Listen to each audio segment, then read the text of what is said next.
नमस्कार मित्रांनो, polity bye Gopal sir या ऑनलाईन प्लॅटफॉर्मवर आपलं सहर्ष स्वागत आहे। तर आपल्याला माहित आहे नुकताच काय गट क मुख्य परीक्षा 2024चा काय पेपर झालेला आहे। त्यामध्ये पॉलिटी या विषयाचे काय आपण संभाव्य उत्तर बघणार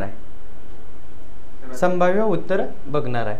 तर बघा यामध्ये जो पेपर पाहायला मिळतो आपल्याला बऱ्यापैकी काय असेल तर बऱ्यापैकी आपल्याला इजी पाहायला मिळतात। 1-2 प्रश्न आता बघा 14 प्रश्न विचारलेले आहेत त्यांनी पॉलिटी रिलेटेड आणि एक प्रश्न काय म्हणू आपण करंटचा सुद्धा वेगळ्या तऱ्हेने त्यांनी विचारलेला आहे। तर जवळपास काय 13 प्रश्न डायरेक्ट आपल्याला इजी पाहायला मिळतात। आपल्या नोट्समधून सुद्धा काय जवळपास 13 प्रश्न कव्हर होतात। तर बघा अनुच्छेद 370 अंतर्गत कोणत्या राज्याला विशेष राज्याचा दर्जा दिला होता। तर कोणत्या राज्याला आपल्याला माहित आहे 370 कशासाठी असेल तर जम्मू आणि काश्मीरसाठी। बघा आपण काही गोष्टी काय आपल्या नोट्समध्ये लिहून सुद्धा देतो। तर हे जेव्हा मूलभूत हक्काचा काय टॉपिक सुरू होता त्यावेळेस सांगितलं होतं जम्मू काश्मीरसाठी काय 35A वगैरे रद्द केलेला आहे। तर बघा आर्टिकल 370 सुद्धा काय रद्द झालेला आहे 2019 मध्ये। परत बघा भारतीय संविधानाच्या कोणत्या भागामध्ये मूलभूत कर्तव्य नमूद केलेले आहे। तर कोणत्या भागामध्ये मूलभूत कर्तव्य असेल तर भाग 4A मध्ये पाहायला मिळतात आपल्याला। भाग 4A मध्ये बघा अनुसूची 8 मध्ये एकूण किती भाषांचा समावेश आहे। सध्या किती भाषांचा आहे तर 22 भाषांचा आपल्याला समावेश पाहायला मिळतात। आज बघा एक्सप्लेनेशन पेक्षा काय आन्सर पाहण्याची आपल्याला उत्सुकता असते, त्यामुळे आज आपण पटापट आन्सर बघणार आहे। बघा 8व्या अनुसूचीमध्ये किती भाषांचा समावेश आहे सध्या 22 भाषांचा। यामध्ये 3 घटना दुरुस्त्या वगैरे वगैरे झाला। मागच्या वेळेस सुद्धा यावर प्रश्न येऊन गेलेले आहे। खालीलपैकी योग्य कथने ओळखा। कोणताही व्यक्ती ती भारतीय नागरिक आणि 35 वर्ष पूर्ण वयाची असल्याखेरीज राज्यपाल म्हणून नियुक्तीस पात्र असणार नाही। तर हे विधान बरोबर आहे। आपल्या घटनेमध्ये 2च राज्यपालांबाबत तरतुदी केलेल्या आहे। एक काय असेल भारताचा नागरिक आणि वयाची किती वर्ष पूर्ण तर 35 वर्ष पूर्ण। परत बघा काय सांगितलेलं आहे राज्यपाल संसदेच्या दोहापैकी कोणत्याही सभागृहाचा किंवा पहिल्या अनुसूचित निर्देशित केलेल्या कोणत्याही राज्याच्या विधानमंडळाचा सभागृहाचा सदस्य असणार का राज्यपाल तर बिलकुल नाही। हे सुद्धा विधान बरोबर असेल। मग बघा जेव्हा एकाच व्यक्ती 2 किंवा अधिक राज्यांचा राज्यपाल म्हणून नियुक्त केले असेल त्या बाबतीत राज्यपालाच्या जे वित्त लब्धी असेल भत्ते असेल खर्च असेल संसद आदेशाद्वारे निर्धारित करील अशा प्रमाणात राज्यामध्ये विभागून दिला जातो। तर हे विधान चुकीचं आहे। संसद नाही तर काय राष्ट्रपती नियम ठरवतात, म्हणून क विधान काय असेल तर चूक आहे। मग क चूक म्हटल्यानंतर अ आणि बरोबर विधान काय असेल बरोबर असेल। इनकरेक्ट क तर बघा हे राज्यपाल भारताचा नागरिक असावा घटनेत 2 तरतुदी आपल्या काय याच्यामध्ये पाहायला मिळतात। परत बघा 2 किंवा अधिक राज्यांसाठी राज्यपाल असेल त्यावेळेस इथे नोट्समध्ये काही गोष्टी लिहून दिलेल्या आहे। राज्यपाल राष्ट्रपती नियमाद्वारे कळालं का राष्ट्रपती नियमाद्वारे काय तर त्यांना वेतन भत्ते मिळत असतात।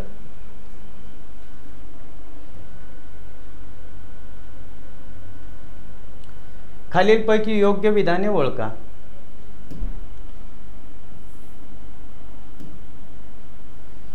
प्रत्येक राज्यांचा राज्यपाल उच्च न्यायालयाचा न्यायाधीश म्हणून नियुक्त होण्यास जी व्यक्ती अर्हता प्राप्त असेल अशा एखाद्या व्यक्तीस राज्याचा महाधिवक्ता म्हणून नियुक्त करील।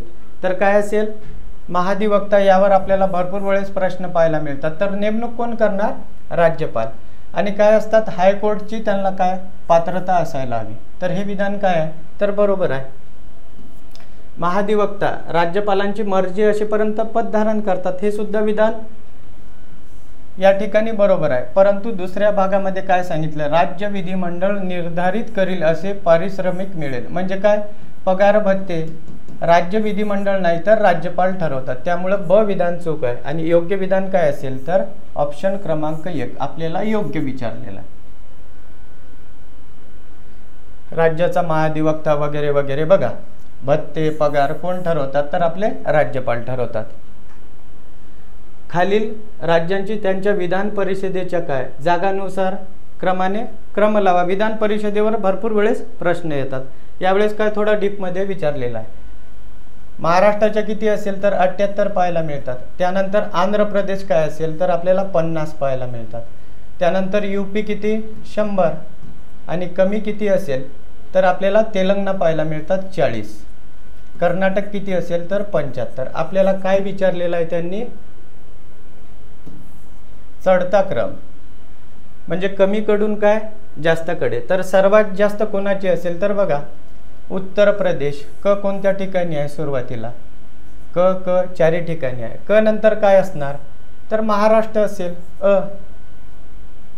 क नंतर इथे सुद्धा आहे, पाहायला मिळतात.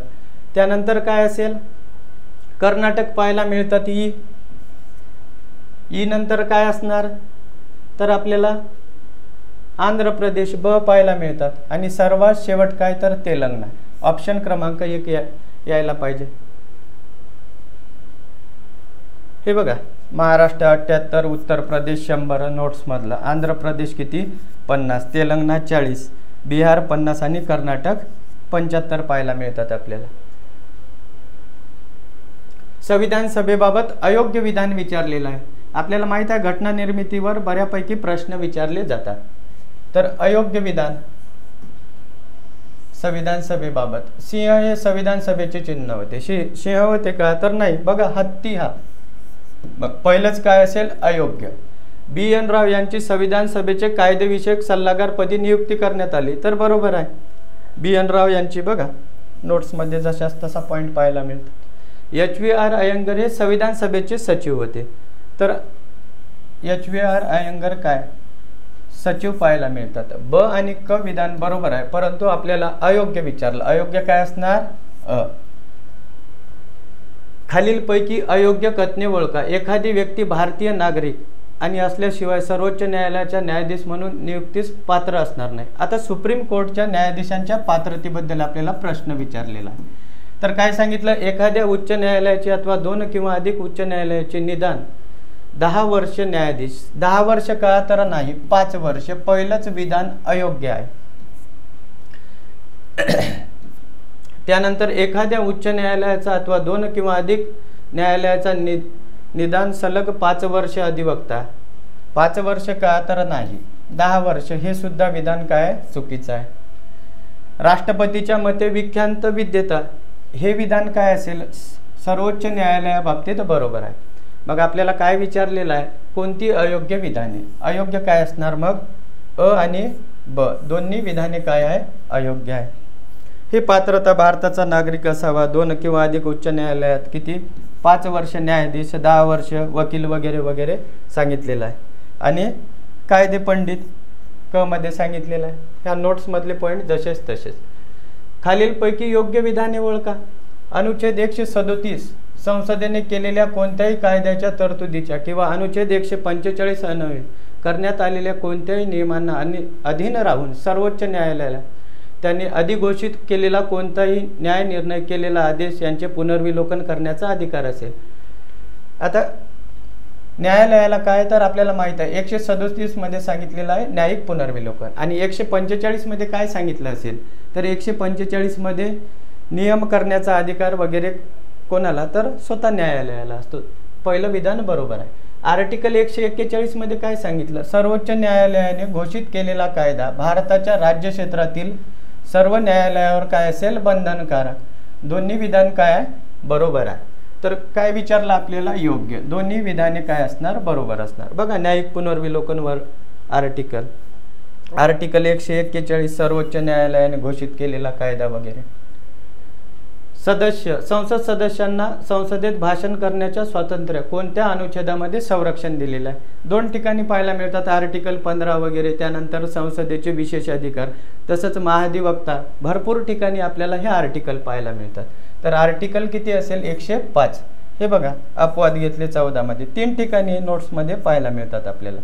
संसद 105 आणि विधिमंडळ काय 194. आता हा काय म्हणू, महाराष्ट्र शासनाने ग्रामीण कुटुंबासाठी स्वच्छता योजना कोणत्या वर्षी सुरू केली वगैरे वगैरे. तर हा आपला काय पॉलिटीचा काय म्हणू भाग नाही, वेगळाच प्रश्न पाहायला मिळतात. खालीलपैकी मसुदा समिती, वारंवार सांगत असतो मसुदा समितीचे सदस्य कोणते नाही, यावर प्री असेल मेन्स असेल आपल्याला प्रश्न पाहायला मिळतात। यूट्यूबवर आपली बघा ट्रिक सुद्धा आहे, खालीलपैकी सदस्य कसे लक्षात ठेवायचे यावर आपण ट्रिक बनवलेली आहे। कोण मसुदा समितीचे सदस्य नव्हते?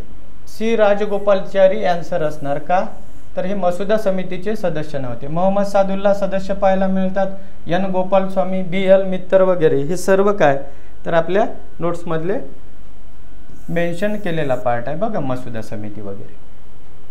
मुख्यमंत्र्याबाबत योग्य कथने ओळखा, तो राज्याच्या नियोजन मंडळाचा अध्यक्ष असतो। झोनल काउन्सिलचा अध्यक्ष तो असत नाही, विधान काय आहे, चुकीचं आहे।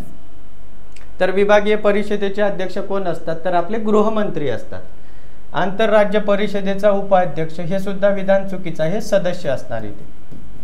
मग ब आणि क जर विधान चुकीचं असेल, ब इथे सुद्धा आहे, ब इथे सुद्धा आहे आणि क इथे सुद्धा आहे, तर ऑप्शन क्रमांक 4 आन्सर असेल। खालीलपैकी कोणते मूलभूत कर्तव्य नाही? आता बघा मूलभूत कर्तव्यावर आपल्याला किती याच्या आधी सुद्धा प्रश्न बघितलेला आहे, कोणते आहे कोणते नाही। स्मारके आणि सार्वजनिक महत्त्वाच्या ठिकाणाचे काय संरक्षण करणे, राष्ट्रगीतांचा आदर करणे, नैसर्गिक वातावरण संरक्षण आणि सुधारणा करणे, सार्वजनिक मालमत्तेचे काय करणे तर संरक्षण करणे। आता स्मारके आणि सार्वजनिक महत्त्वाच्या ठिकाणाचे संरक्षण हे कशामध्ये सांगितलं तर आर्टिकल 49 मध्ये सांगितलेलं आहे। किती 49 मध्ये। राष्ट्रगीतांचा आदर हे आपल्याला मूलभूत कर्तव्य पाहायला मिळतात, तर काय असेल त्यानंतर नैसर्गिक वातावरणाचे संरक्षण सुधारणा करणे हे सुद्धा काय तर आपल्याला जी मध्ये पाहायला मिळतात। आदर म्हणतो आपण 51A मधील ए, सार्वजनिक मालमत्तेचे संरक्षण आय मध्ये पाहायला मिळतात, तर ऑप्शन क्रमांक काय असणार 1 असणार। कर्तव्य नाही विचारले आपल्याला, हे सर्व कर्तव्य नोट्स मधले। परत बघा जोड्या लावा। आता हा प्रश्न सहसा काय म्हणू आपण बऱ्याच डीप मध्ये विचारलेला आहे।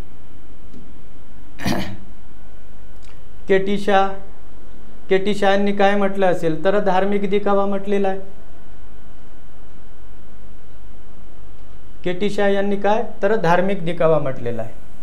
त्यानंतर आयवर जेनिंग्स यांनी काय म्हटलं असेल तर पवित्र आकांक्षा म्हटलेला आहे। केसी बियर यांनी काय तर उद्दिष्ट व काय आकांक्षा जाहीरनामा हे सांगितलेलं आहे त्यांनी। आणि TT कृष्णमाचारी यांनी काय भावनांची खरी कचरापेटी सांगितलेला आहे, तर ऑप्शन क्रमांक 1 यांचं काय येणार आन्सर येणार आहे।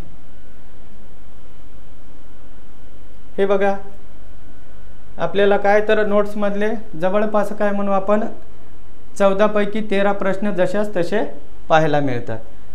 तर ठीक आहे, भेटूया नेक्स्ट व्हिडिओमध्ये। धन्यवाद।